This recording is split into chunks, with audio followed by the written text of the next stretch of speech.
नमो नमः। अहं दया जोशी। अत्र समेषां स्वागतम्। एषा कथा परमहंस योगानंद पुस्तकात उद्धृता अस्ति। कथायाः नाम अस्ति क्रियायोगाचे शास्त्र। अस्तु तर्हि आरंभं कुर्मः। क्रियायोगाच्या शास्त्राचा उल्लेख ह्या पुस्तकात जागोजाग आलेला आहे। ह्या शास्त्राचा प्रसार सांप्रत साऱ्या भारतात लाहिरी महाशय यांच्या विद्यमाने झालेला आहे। हे माझे परमगुरू होत। क्रिया ह्या शब्दात कृ हा संस्कृत धातू आहे। कृ म्हणजे करणे, बनवणे, कृती करणे, प्रतिकृती करणे। तीच धातू कर्म या शब्दात आहे। कर्म म्हणजे कारण व परिणाम, म्हणून क्रियायोग म्हणजे एका विशिष्ट क्रियेने, कृतीने जीवात्म्याचे परमात्म स्वरूपाशी घडवून आणलेले मिलन। जो योगी ही क्रिया पद्धतशीरपणे करतो तो विराट विश्व व्यापून राहिलेल्या कारण परिणामांच्या शृंखलेपलीकडील जाऊन हळूहळू कर्मबंधनांपासून मुक्त होतो। हे पुस्तक सामान्य वाचकांकरिता लिहिलेले असल्यामुळे काही पारंपरिक प्रथेनुसार क्रियायोगाचे संपूर्ण स्पष्टीकरण किंवा विवेचन या पुस्तकात देता येत नाही। पुरातन काळात होऊन गेलेल्या क्रियायोगांचा असा दंडकच आहे। क्रियायोगाची वास्तविक प्रविधी योगदा सत्संग सोसायटी सेल्फ रिअलायझेशन फेलोशिपने खास परवानगी दिलेल्या क्रियायोगांकडून घ्यावी। येथे फक्त स्थूल माहिती पुरे। क्रियायोग हा एक साधा, सोपा मानसिक व शारीरिक क्रिया अंतर्भूत केलेला योग साधनेचा प्रकार आहे। ह्या साधनेमुळे मनुष्याच्या शरीराच्या रक्तातील कार्बन बाहेर पडून रक्त प्राणवायूने परिपूर्ण होते। प्राणवायूचे आधिक्य झाले म्हणजे त्याच्या अणूंचे जीवनशक्तीमध्ये रूपांतर होऊन त्यामुळे मेंदू व पृष्ठवंशरज्जूमधील विविध केंद्रियांचे पुनरुज्जीवन होते व रक्तातील दूषित द्रव्ये साचण्याचे थांबते व योग्यास आपल्या शरीरातील पेशींचा, तंतूंचा जो अहर्निश नाश होत असतो तो थांबविता येतो। प्रगत झालेला योगी आपल्या शरीरातील पेशींचे ऊर्जेमध्ये परिवर्तन करू शकतो। इलिजा, येशू, कबीर आणि इतर पुष्कळ प्रेषित हे क्रियायोग किंवा तत्सदृश अन्य योग साधनेमध्ये प्रवीण होते व त्यामुळे त्यांना आपले शरीर इच्छेनुरूप अदृश्य करता येत असे व तसेच परत जड स्वरूपात आणता येत असे। क्रिया एक फार प्राचीन विज्ञान आहे। लाहिरी महाशय यांना त्यांचे गुरु बाबाजी यांच्याकडून त्याचे ज्ञान झाले। तमोयुगात ही साधना लुप्तप्राय झाली होती। ती बाबाजींनी परत शोधून काढली व त्या साधनेच्या आचार पद्धतीचे तंत्र स्पष्ट केले व या योग साधनेला क्रियायोग असे साधे नवीन नाव दिले। बाबाजी लाहिरी महाशयांना म्हणाले, फार जुन्या काळी भगवान श्रीकृष्णांनी ही योग साधना अर्जुनास सांगितली आणि ती पुढे पातंजली, येशू ख्रिस्त, सेंट जॉन, सेंट पॉल आणि त्याचे इतर शिष्य यांनाही माहीत झाली होती। तिचे क्रियायोग या नव्या नावाखाली पुनरुज्जीवन करून ह्या 19व्या शतकात तुझ्यामार्फत मी ती जगास देत आहे। भगवद्गीतेमध्ये भगवान श्रीकृष्णांनी क्रियायोगाबद्दल दोनदा उल्लेख केलेला आहे।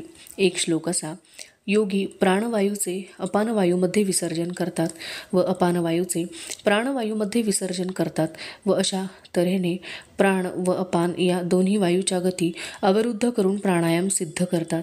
दोन्ही वायू एकमेकात विलीन करून टाकतात आणि अशा पद्धतीने योगी आपल्या हृदयातून प्राणशक्ती बाहेर काढून तिला आपल्या ताब्यात आणतात। याचा अर्थ असा, योगी हृदय व फुफ्फुसे यांमध्ये होत असलेली क्रिया स्थगित करून आपल्या शरीरातील घटकावयवाचा जो अहर्निश नाश होत असतो तो नाश त्यांना प्राणवायूचा जास्त पुरवठा करून वाचवू शकतो। तसेच तो अपानवायूचा निरोध करून पेशीच्या वाढ होण्यामधील होणारा बदलही थांबवू शकतो। अशा तऱ्हेने नाश व वाढ या दोन्हींना नाहीसे करून योगी आपल्या प्राणशक्तीवर स्वामित्व मिळवतो। गीतेमधील दुसरा श्लोक असा, तो ध्यान प्रवीण हा निरंतर मुक्तीची प्राप्ती करून घेतो की जो परमोच्च ध्येय साध्य करण्याच्या हेतूने स्वतःची दृष्टी बाह्य पदार्थावरून काढून घेऊन दोन्ही भुवयांच्या मध्यभागी केंद्रित करून प्राण व अपानवायूंचे समप्रवाह नासिका व फुफ्फुसे यांमध्ये एकत्र करवितो व इंद्रियांच्या आहारी गेलेले चित्त व बुद्धी फिरून आपल्या स्वतःच्या ताब्यात आणतो व त्यायोगे आपल्या मनातून वासना, भीती व क्रोध ही घालवून लावतो। भगवान कृष्ण पुढे सांगतात की पूर्वीच्या कोणत्या तरी जन्मात हे कधीही नाहीसे न होणारे ज्ञान त्यांनी द्रष्टा विवस्वत यास सांगितले. विवस्वताने ते मनूला सांगितले. मनू हा मोठा कायदेकानून करणारा राजा होऊन गेला. मनूने इक्ष्वाकूला सांगितले. इक्ष्वाकू ह्याने भारतातील प्रतापी अशा सूर्यवंशीय राजघराण्याची संस्थापना केली. ह्याप्रमाणे एकाकडून दुसऱ्याकडे व दुसऱ्याकडून तिसऱ्याकडे जात जात हे राजयोगाच्या ज्ञानाचे सातत्य ऋषींनी टेकवले. पुढे जडवादी युग आले तेव्हा पुरोहितांनी हे ज्ञान गुप्त ठेवण्यास सुरुवात केली व सर्वसाधारण लोकांनी या ज्ञानाची उपेक्षा केली. तेव्हा ही पवित्र विद्या हळूहळू दुर्लभ झाली. योगशास्त्राचे अग्रेसर प्रणेते भगवान पातंजली यांनी ह्या क्रियायोगाचा दोनदा उल्लेख केलेला आहे. ते म्हणतात की क्रियायोग म्हणजे शारीरिक यम, मनसंयम व ओम प्रणव मंत्र यावरील ध्यान. ध्यानात स्पष्ट ऐकू येणारा हा विराट शब्द म्हणजेच परमेश्वर असे पातंजली म्हणतात. हा सृजनवाचक शब्द जणू कंपनात्मक यंत्राची घरघर हा त्याचा साक्षी होय.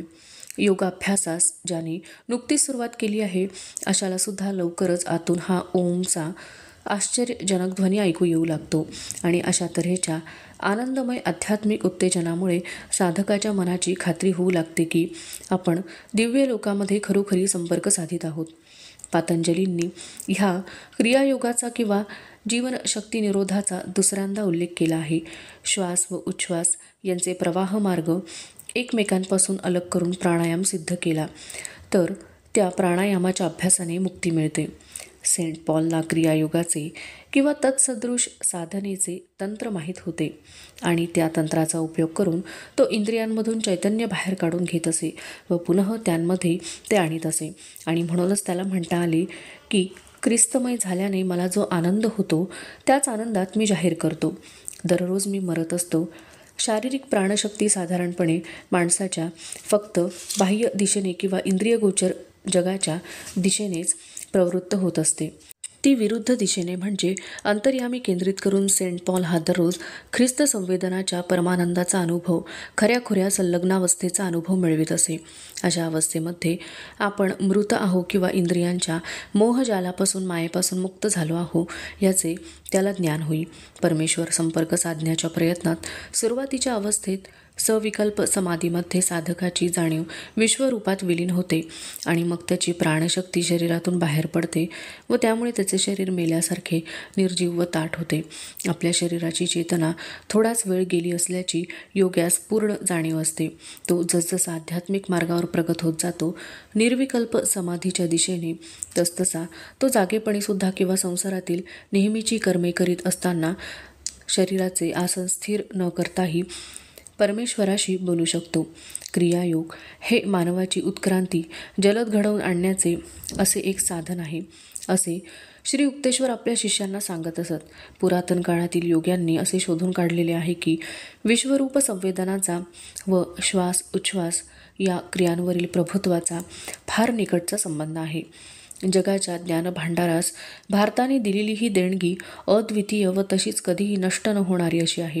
प्राणशक्ती ही साधारणपणे हृदयाची क्रिया अविरत चालू राखण्याकडे उपयोगात आणली जाते, पण तिचा उपयोग त्याहूनही उच्च दर्जाच्या कार्याकरता एका विशिष्ट पद्धतीने श्वास व उच्छ्वास यांचीही अविरत गती शांत व स्थगित करून करावयास पाहिजे. क्रियायोगी मनाने आपली प्राणशक्ती पृष्ठवंशरज्जूमध्ये षटचक्रांमधून वरती खेचू शकतो व खाली आणू शकतो. ती षटचक्रे अशी आज्ञाचक्र, विशुद्ध चक्र, अनाहत चक्र, मणिपूर चक्र, स्वाधिष्ठान चक्र व मूलाधार चक्र ही चक्रे म्हणजे राशीचक्रातील 12 राशी होत. हे राशीचक्र म्हणजे विराट पुरुष होय. माणसाच्या पृष्ठवंशरज्जूमधून प्राणशक्ती किंवा ऊर्जा हिचे वरपर्यंत जाणे व नंतर खालपर्यंत येणे अर्धा मिनिट जरी झाले तरी त्यायोगे माणसाच्या उत्क्रांतीच्या दृष्टीने सूक्ष्म अशी प्रगती होत जाते. जर क्रिया अर्धे मिनिट केली तर तिची किंमत 1 वर्षाच्या नैसर्गिक आध्यात्मिक प्रगती इतकी असते. मनुष्याच्या सूक्ष्म शरीरातील ही जी 6 चक्रे दोन्ही बाजूंनी धरली तर 12 ती त्याच्या सर्व ज्ञानप्रदायी दिव्य अशा अंतःचक्षूच्या सूर्याभोवती फिरत असतात. त्यांचा संबंध सूर्यमालेतील सूर्य व 12 राशी यांच्याशी आहे. म्हणजे सर्व मानव प्राण्यांवर अंतर्विश्व व बाह्यविश्व यांचा परिणाम होत असतो.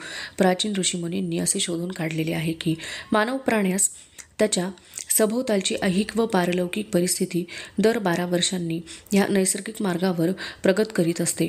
धर्मशास्त्रांमध्ये असे सांगितले आहे की मनुष्याला आपली मानवी बुद्धी विश्वात्मक बुद्धीमध्ये जाणीवेमध्ये पुरेशा प्रमाणात परिणत करावयास अन्य मार्गाने साधारण हिशेबाने निरामय निर्बाध उत्क्रांतीची दशलक्ष वर्षे लागतात. दररोज 8.5 तासात 1000 क्रिया करणाऱ्या योग्यास एकाच दिवसात तितकी प्रगती प्राप्त होते, जी मिळवण्यास साध्या माणसाला 1000 वर्षे लागतात. या हिशेबानुसार अशा योग्यास एका वर्षात 3,65,000 वर्षांची उत्क्रांतावस्था प्राप्त होते.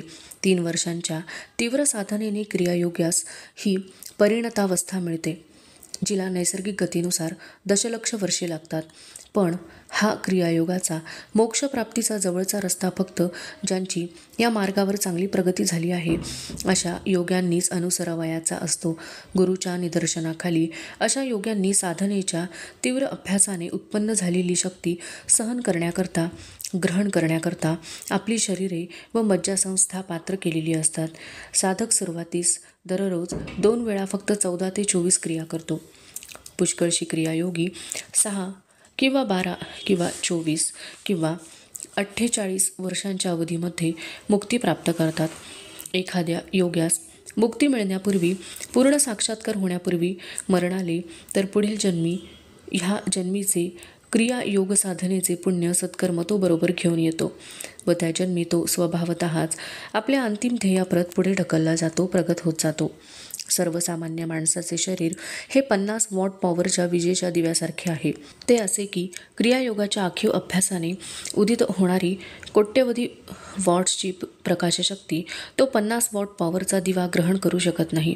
क्रियेच्या ह्या साध्या व कुणालाही करता येणाऱ्या पद्धतीने, पायरीने व एका ठिकाणी क्रमाने वाढवत जाऊन केलेल्या अभ्यासाने मनुष्याच्या शरीरात प्रत्येक दिवशी सूक्ष्म परिवर्तन घडत जाते आणि अंती ते शरीर इतके सामर्थ्यवान केले जाते की परमात्मतत्व दृश्य व जड स्वरूपात प्रगट होण्याकरता जेवढी असीम स्तराची विश्वशक्ती प्रगट होते तेवढी शक्ती ते शरीर धारण करू शकते.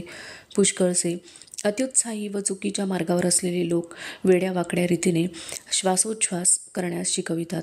अशा प्राणायाम पद्धतीशी क्रियायोग ह्या योग साधनेचा तादृश काही संबंध नाही. श्वास फुफ्फुसांमध्ये कोंडून धरून श्वास निरोधनाचे जे अनेक प्रकार आहेत ते अनैसर्गिक व निसंशय क्लेशकारक असतात. उलटपक्षी क्रियायोग साधना ही प्रारंभापासून प्रसन्नता निर्माण करते. तिच्या योगे मेरुदंडामध्ये नवचैतन्य येत असल्याची सुखसंवेदना भासमान होत जाते. पुरातन कालापासून चालत आलेले हे योग साधनेचे तंत्र प्राणवायूचे निश्वासाचे मनस्सत्वामध्ये परिवर्तन घडवून आणीत असते. आध्यात्मिक उन्नती प्राप्त झाल्यावर साधकास श्वास म्हणजे एक मनोभावना, मनाची एक क्रिया, जणू मनानेच आपण श्वास घेत आहोत असे त्यास वाटते. माणसाची श्वासोच्छ्वासाची क्रिया दर मिनिटाला किती होते ह्याचा व त्याच्या जाणीवेच्या अवस्थेत कमी जास्त जो फरक होतो याचा गणितशास्त्रदृष्ट्या संबंध आहे. याची पुष्कळ उदाहरणे देता येतील. जेव्हा माणसाचे लक्ष एखाद्या बारीक गुंतागुंतीचा बुद्धिगम्य असा मुद्दा समजून घेण्याकडे लागलेले असते किंवा एखादी नाजूक किंवा अवघड शारीरिक कसरत करण्याकडे लागलेली असते, तेव्हा त्याची श्वसनक्रिया आपोआप मंद होऊ लागते. लक्ष स्थित केंद्रित करणे मंद श्वसनक्रियेवर अवलंबून असते. ज्या वेळेस श्वासोच्छ्वास जलद किंवा अनियमित होऊ लागतो त्यावेळेस नक्की समजावे की माणसाच्या मनात शरीराला हानिकारक अशा भीती, काम, क्रोध अशा विकारांच्या भावना उत्पन्न झालेल्या आहेत. माकड नेहमी काहीतरी खटपट, धडपड करीत असते.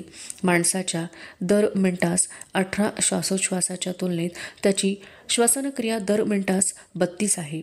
हत्ती, कासव, साप आणि इतर काही प्राणी की ज्यांची आयुर्मर्यादा पुष्कळशी आहे त्यांच्या श्वसनक्रियेचे मान माणसाच्या पेक्षा कमी असते. कासवाचे उदाहरण घ्या. कासव 300 वर्षे जगते. ते दर मिनिटाला फक्त 4 वेळा श्वासोच्छ्वास करते. झोपेने माणसाला टवटवी येते व त्याची झालेली झीज भरून येते. त्याचे कारण असे की त्याचे शरीराचे भान थोडा वेळ गेलेले असते व श्वसनक्रियेचा त्याला तेवढ्या वेळेपुरता विसर पडलेला असतो. होय, झोपलेल्या माणसाचा श्वास अधिक मंद व नियमित चालतो. झोपण्याच्या अवस्थेत मनुष्य योगी झालेला असतो. दररोज रात्री तो अजाणतेपणे योगसाधना करीत असतो. ती योगसाधना म्हणजे शरीराशी आपण निगडीत आहोत ही जाणीव बाहेर काढून घेणे व प्राणशक्तीचे तिच्या रोगनिवारक आरोग्यदायी प्रवाहांसकट मुख्य मज्जासंस्थेच्या केंद्रात व मेरुदंडातील 6 ऊर्जा निर्माण करणाऱ्या चक्रांमध्ये उतरवणे व खेळवणे. अजाणतेपणे झोपणाऱ्या माणसाच्या शरीरात विराट शक्तीचा पुनरपी संचार होतो. ही विराट शक्ती सर्व प्राणीमात्रास धारणा देत असते. स्वतःहून साधना करणारा योगी एक साधा व नैसर्गिक अनुक्रम जाणतेपणे पाळतो. एखाद्या मंद झोपाळूप्रमाणे अजाणतेपणे नव्हे. क्रियायोगी आपल्या तंत्राचा उपयोग आपल्या शरीरातील सर्व पेशींना अविनाशी प्रकाशाने भरण्यास व त्यांना अशा रीतीने आध्यात्मिक चुंबकीय अवस्थेत ठेवण्यास करतो. शास्त्र शुद्धदृष्ट्या तो स्वतःपुरती श्वासोच्छ्वासाच्या क्रियेचीच जरुरी नाहीशी करतो. ती साधना चालू असता तो झोपी जात नाही की त्याची शरीराची जाणीव नाहीशी होत नाही की ते शरीर निर्जीव होत नाही. मनुष्य मात्र हा मायेच्या किंवा निसर्ग नियमांच्या अधीन असतो. त्याच्या शरीरात वाहत असणारा प्राणशक्तीचा प्रवाह हा बहिर्मुख असतो. ह्या प्रवाहाचा इंद्रियांकडून दुरुपयोग होतो व नाश होतो. क्रियायोगाच्या अभ्यासाने ह्या प्रवाहाची दिशा बदलली जाते आणि प्राणशक्तीचा विनियोग हा अंतर्विश्व उद्दीपित करण्यात होतो आणि तिचे मेरुदंडात संचरणाऱ्या कुंडलिनी शक्तीशी पुनरपी मिलन घडवून आणले जाते. प्राणशक्तीच्या अशा तऱ्हेने केलेल्या उद्दीपनाने योग्याचे शरीर आणि त्याच्या मेंदूच्या पेशी जणू अमृत प्रवाहाने नवजीवन पावतात. योग्य समतोल आहार व सात्विक सुसंबद्ध विचार ठेवून भरपूर सूर्यप्रकाश घेऊन ज्या माणसांचा आयुष्यक्रम फक्त नैसर्गिक नियमानुसार व्यतीत होतो अशा माणसांना मुक्ती प्राप्त होण्यास दशलक्ष वर्षे लागतात. मज्जासंस्थेच्या अंतर्गत अगदी अल्प अशी जरी सुधारणा करावयाची म्हटली तरी साधारणपणे 12 वर्षे लागतात व त्या अवधीत जीवनक्रम आरोग्याच्या नियमानुसार आखावा लागतो. परमात्म स्वरूपाचे पर्याप्त प्रमाणात ग्रहण करण्याकरता मेंदूतील ज्ञानसंस्थेच्या बैठकीस पवित्र व शुद्ध करण्यासाठी दशलक्ष वर्षे लागतात. परंतु क्रियायोगाच्या ह्या आध्यात्मिक योगसाधनेचा उपयोग करून योग्यास नैसर्गिक नियमांचे इतके दीर्घकाल काटेकोर पालन करून मुक्ती मिळवण्यासाठी वाट पाहण्याची जरुरी राहत नाही. जीवाला जड देहाशी संलग्न करून टाकणाऱ्या श्वास उच्छ्वास रूपी रज्जूस तोडून टाकून या क्रियेने आयुष्य वाढते आणि साधकाची जाणीव परमात्म स्वरूप समजण्याकरता व्यापक होते. मन व जडदेहात जखडलेली इंद्रिये यांच्यामध्ये चालत असलेला हा विग्रह योगतंत्र थांबवतो आणि साधकास शाश्वत सुखाचा पुनरपी लाभ मिळवून देते आणि मग त्याला ज्ञान होते की त्याचे खरे अस्तित्व हे देहाच्या पिंजऱ्यात किंवा श्वास उच्छ्वासात कोंडलेले नाही. हवा ही मानवी जीवनाची अगदी पहिली अशी प्राथमिक गरज. मर्त्य मनुष्य त्या हवेचा श्वास उच्छ्वास रूपाने गुलाम झालेला आहे. अशा तऱ्हेने शरीर व मन ह्यांवर स्वामित्व मिळवून क्रियायोगी आपला शेवटला शत्रू जो मृत्यू त्यावर विजय मिळवतो. मृत्यूवरती जगुनी राहतो मनुजा जो ग्रासितो. मृत्यू मेला एक वार की मरणे मग ते कुठे राहते. मन आणि इंद्रिये यांस प्राणशक्तीने एकत्र बांधून टाकलेली आहेत. अंतर्निरीक्षण व मौन यांच्याद्वारा त्यांना जबरदस्तीने अलग करणे हे अशास्त्रीय आहे. मन जेव्हा चिंतन करीत असते तेव्हा ते परमात्मा स्वरूपात परत जाण्याचा प्रयत्न करीत असते. त्या मनाला इंद्रिय आपल्या प्रभावाने शरीराकडे परत पाठीमागे सतत खेचीत असतात. क्रियासाधना जिच्यामध्ये जीवनशक्तीमार्फत मनाला प्रत्यक्ष रीतीने काबूत आणले जाते ही परमतत्वाकडे पोचण्याचा सोपा, सगळ्यात परिणामकारक व सगळ्यात शास्त्रशुद्ध मार्ग आहे. परमतत्वाकडे जाणारे इतर सावकाशीचे विहित मार्ग आहेत. त्यांना जर मंदगतीने व अनिश्चितपणे चालणाऱ्या गाडीची उपमा दिली तर क्रियायोगास एखाद्या हवाई जहाजाची समर्पक उपमा द्यावी लागेल. योगशास्त्राची उभारणी, धारणा व ध्यान यांच्या अभ्यासाच्या सर्व पद्धतींचा अनुभव घेऊन विचारांती केलेली आहे. योगाभ्यासामुळे दृष्टी, श्रवण, वास, चव आणि स्पर्श यांच्या इंद्रियांपासून प्राणशक्तीला आपल्या इच्छेनुसार साधक वाटेल तेव्हा बाहेर खेचू शकतो आणि अशा तऱ्हेने ज्ञानेंद्रियांपासून आपली जाणीव संवित अलग केल्यावर ती आपले चित्त इच्छेनुसार पारलौकिक किंवा ऐहिक विषयांकडे वळवू शकतो. त्यास आडदांड मनोविकार व अस्वस्थ विचार यांनी भरलेल्या ऐहिक क्षेत्रांकडे प्राणशक्ती त्याच्या मनाविरुद्ध परत आणू शकत नाही. पुष्कळच प्रगती केलेल्या क्रियायोगाच्या जीवनक्रमावर गतकालातील कर्मांचा काही परिणाम होत नाही. आत्माच फक्त त्याला मार्गदर्शन करीत असतो.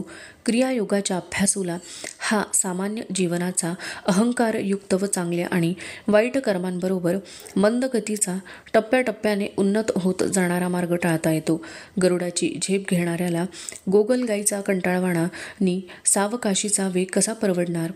आत्मोन्नतीच्या ह्या उच्च प्रतीच्या साधनेने योगी अहंकाराच्या बेडीतून मुक्त होतो आणि तो सर्व व्यापकतेच्या खुल्या हवेचा आस्वाद घेतो. याच्या उलट सामान्य माणसाच्या जीवनाची गती गुलामगिरीची असून त्याला आयुष्यात हानिकारक असे अपमान, अवहेलना सहन कराव्या लागतात. उत्क्रांतीच्या नैसर्गिक टप्प्याटप्प्यांचा अवस्थातून तो यथाकाल यथाक्रमच उन्नत होत जातो. निसर्गाकडून त्यास द्रुत गतीच्या काही सवलती मिळत नाहीत. जरी तो शरीर आणि मन यांच्या नियमनाचे काटेतोलपणे पालन करीत राहिला तरी त्याला अनेक निरनिराळे मुखवटे धारण करणारे जन्म घ्यावे लागतात व असे जन्म घेत घेत त्यास अंतिम मुक्ती मिळवण्यास दशलक्ष वर्षे लागतात. योग्याच्या ह्या दुर्बिणीच्या पद्धतींची ज्यांच्याद्वारे स्वतःला शरीर व मन यांच्या ह्या संलग्नावस्थेतून मोकळे करता येते व आपले खरे जीवन यांव्यतिरिक्त आहे हे जाणून घेता येते, अशा साधकांना शिफारस करण्यात येते की ज्यांना हजारो वर्षे उत्क्रांतावस्थेत खितपत पडावायचे नाही. जो सर्वसाधारण मनुष्य आपल्या स्वतःच्या विवेकबुद्धीच्याच केवळ विरुद्ध नव्हे तर निसर्ग नियमांच्याही विरुद्ध आचरण करतो व अनैसर्गिक गुंतागुंतीच्या मार्गाचा अवलंब करून आपले विचार व विकार मोहाच्या ताब्यात देऊन निसर्गास दुखवितो, अशा मनुष्याला तर मुक्ती मिळवण्यासाठी 20 लक्ष वर्षेही पुरणार नाहीत. स्थूल मानव क्वचितच अनुभवतो की त्याचे शरीर एक साम्राज्य आहे, ज्याच्यावर बुद्धीच्या सिंहासनावर आरूढ आत्मारूपी सम्राट मेरुदंडातील 6 चक्रे किंवा चैतन्य केंद्रांच्या राजप्रतिनिधींच्या साहाय्याने शासन करतो. ह्या ईश्वर सत्ता एकछत्री राज्यामध्ये असंख्य आज्ञाधारक सेवक असतात. त्यांमध्ये 27 सहस्र अब्ज पेशींचा व 5 कोटी खालच्या थरातील विचारांचा व भावनांचा आणि माणसाच्या सरासरी 60 वर्षांच्या आयुष्यातील आलटून पालटून येणाऱ्या अवस्थांचा समावेश होतो. ह्या 27 सहस्र अब्ज पेशींना निःसंशयपणे स्वयंचलित प्रज्ञाबुद्धी दिलेली असते व त्याकरवी या पेशी शरीरात वाढ, फरक व विसर्जन यांची सर्व कार्य करीत असतात. मनुष्याच्या शरीरात किंवा मनात ह्या सम्राटरूपी आत्म्याची थोडी जरी अवज्ञा झाली तरी त्याचे पर्यवसान शरीरात रोग किंवा मनामध्ये विकृती होण्यात होते. ही अवज्ञा जी या शरीराच्या नम्र प्रजाजनांकडून होते ती काही राजनिष्ठेच्या अभावापासून होत नसून तिचा उद्भव हा माणसाचे व्यक्तित्व व स्वतंत्र बुद्धी यांच्या पूर्वी झालेल्या व चालू राहत असलेल्या दुरुपयोगापासून होत असतो. ही स्वतंत्र बुद्धी हे व्यक्तित्व मनुष्याला परमेश्वराने त्याच्या आत्म्याबरोबरच प्रदान केलेले असते व ते त्याच्यापासून कधीही परत घेतले जात नाही. मनुष्य आपल्या निरर्थक अहंकारामध्ये फार समरस होतो. त्याचमुळे तो मी विचार करतो, मी कार्य करतो, मलाच वाटते, अन्नाचे पचन मीच करतो, मी स्वतःला जिवंत ठेवतो, अशी अहंभावना सतत मनात ठेवतो. त्याने थोडा जरी विचार केला तरी त्याला असे समजून येईल की नेहमीच्या दैनंदिन जीवनात मनुष्य स्वतंत्र असे काहीच करीत नाही. मनुष्य जे काही करीत असतो त्या सर्व कृतींमध्ये तो स्वतंत्र बुद्धीने काही करीत नसून ज्याप्रमाणे त्यास आज्ञा होईल त्या आज्ञेप्रमाणे तो सारी कामे, पूर्वकर्म, निसर्ग व सभोवतालची परिस्थिती जसे सांगतील त्याप्रमाणे एखाद्या सांगकाम्याप्रमाणे करीत असतो. प्रत्येक मनुष्याच्या बौद्धिक प्रतिक्रिया, भावना, मनस्थिती आणि सवयी ह्या त्याच्या पूर्वजन्मीच्या किंवा चालू जन्मातील कार्यकारण संबंधानुसार निश्चित केल्या जातात. या सर्व कार्यकारण संबंधांपलीकडे वरती हा राजन्य आत्मा राज्य करीत असतो. किंचित काल खऱ्या वाटणाऱ्या गोष्टींचा अव्हेर करून स्वतंत्र बेलगामी विचारांना फाटा देऊन क्रियायोगी ह्या सर्व भ्रममूलक मायाजालातून बाहेर पडतो आणि अनिर्बंध अशा परमतत्वाप्रत जातो.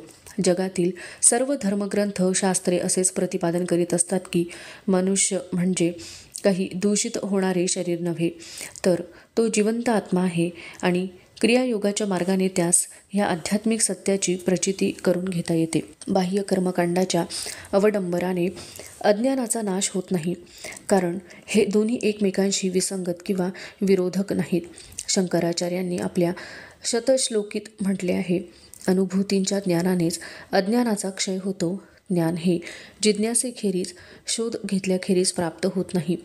मी कोण, हे विश्व कसे निर्माण झाले, ह्याचा करता कोण, याचे भौतिक निमित्त कारण काय, अशा तऱ्हेची जिज्ञासा, चौकशीची भूमिका हवी. ह्या प्रश्नांची उत्तरे केवळ बुद्धिवाद देऊ शकत नाही. म्हणून प्राचीन ऋषीमुनींनी आध्यात्मिक संशोधनाचे एक तांत्रिक शास्त्र निर्माण केले व त्यास योगशास्त्र हे नाव दिले.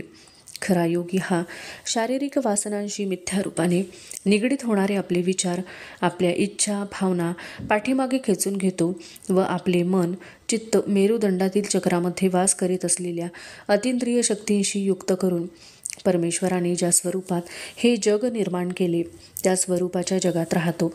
गतकालात संस्कारांमुळे उत्पन्न झालेल्या प्रवृत्तींनी किंवा माणसाच्या निर्बंधपणाच्या द्योतक अशा नवीन नवीन कार्यास प्रवृत्त करणाऱ्या कल्पनांनी तो उद्युक्त केला जात नाही. आपली परमोच्च आकांक्षा सफल झाल्यावर तो अक्षय परमानंदमय तत्वाच्या अंतिम लोकामध्ये सुरक्षित राहतो. योग हे खात्रीचे व नियमबद्धतेमुळे फलदायी होणारे असे शास्त्र आहे. त्या संदर्भाने योगशास्त्र व तंत्रपारंगत अशा योगी जनांची भगवान श्रीकृष्ण पुढील शब्दात स्तुती करतात. तप करणाऱ्या तपस्व्याहून योगी अधिक उच्च आहे. तो ज्ञानी जनांहूनही अधिक श्रेष्ठ मानलेला आहे. योगी हा कर्मकांडाहूनही श्रेष्ठ होय. म्हणून हे अर्जुना, तू योगी हो.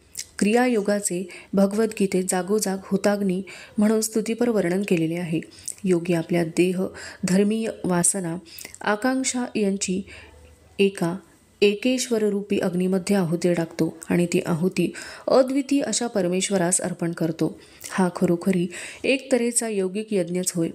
या यज्ञामध्ये गत व विद्यमान कालातीत वासनांचा इंधन म्हणून ईश्वर प्रेमाच्या अग्नीमध्ये होम केला जातो आणि मग अंतिम ज्योतीत मानवाचा हा सारा मूर्खपणा अर्पण केला जातो आणि मानव अकल्मश दोषरहित बनून जातो. रूपकाच्या भाषेत बोलावयाचे म्हणजे अस्थीवरून वासनारूप मांस निघून जाऊन कर्मांचा सांगाडा बोधरूपी जंतुघ्न सूर्यप्रकाशात अगदी सफेद धुवून निघतो आणि मग तो मनुष्य व विधाता या दोघांपुढे निर्दोष, निरपराध असा उभा राहतो व शेवटी निरंजन अवधूत होऊन जातो. अधुना एषा कथा समाप्तिं गता. अस्तु तर्हि पुनर्मिलामः. तावन् मंगलं भूयात्. नमो नमः. धन्यवादः.